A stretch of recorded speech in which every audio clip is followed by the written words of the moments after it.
संधि में ही जो उसका स्वर संधि के बारे में मैंने आपको कल बता दिया है। अब जो मैं आपको बता रही हूँ संधि का ही दूसरा भेद, व्यंजन संधि, और तीसरा इसमें विसर्ग संधि। व्यंजन संधि किसे कहते हैं, इसको आप थोड़ा सा जानो।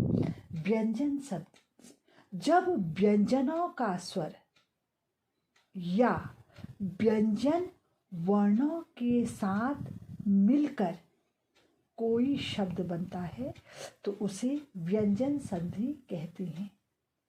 या हम इसको इस तरह से भी परिभाषित कर सकते हैं, व्यंजन संधि में पहला वर्ण व्यंजन हो और दूसरा वर्ण व्यंजन हो या स्वर हो, तो उससे मिलकर जो शब्द, जो संधि या जो शब्द उत्पन्न होता है उसे हम व्यंजन संधि कहते हैं।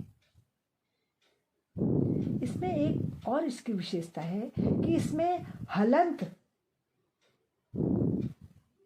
के अनुसार इसे बदला जाता है। ठीक है, अब इसकी परिभाषा है, मैं तुमको ज़्यादा ना देके इसके मैं तुमको उदाहरण समझाती हूँ। देखो, वाक, धन, ईश। हमने कहा कि व्यंजन संधि में क्या होना चाहिए, पहला वर्ण यानी कि पहला जो शब्द है वो क्या होना चाहिए, व्यंजन होना चाहिए, दूसरा स्वर होना चाहिए। स्वर और व्यंजन आपको पता होगा कि जो स्वर किसे कहते हैं, व्यंजन किसे कहते हैं, ये आपको पता होगा।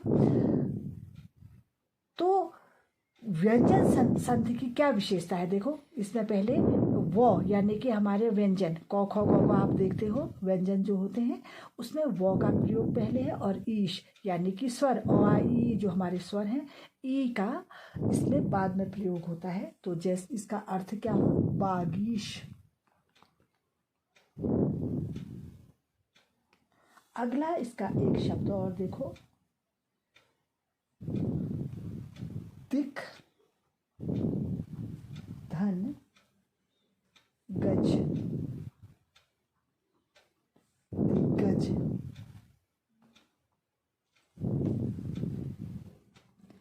ठीक है, अगला इसका आपको मैं एक उदाहरण और देती हूँ, समधन योग।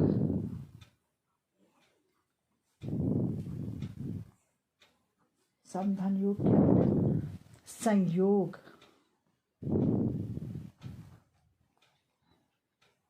ये मैंने आपको व्यंजन संधि के कुछ उदाहरण बता दिए। अगला है विसर्ग संधि।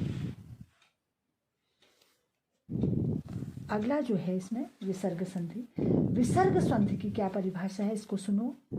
विसर्ग संधि में स्वर अथवा व्यंजन के मेल से जो विकार उत्पन्न होता है, विसर्ग संधि में क्या होता है, स्वर अथवा व्यंजन के मेल से जो विकार उत्पन्न होता है उसे विसर्ग संधि कहते हैं। जैसे देखो, विसर्ग संधि की आपको परिभाषा, विसर्ग किस तरह से हलंत लगता है, किस तरह से विसर्ग लगता है, किस तरह से विराम चिन्ह का प्रयोग होता है। तो विसर्ग संधि का अगर पेपर में आपका उदाहरण आ रहा है तो कैसे इसको समझोगे।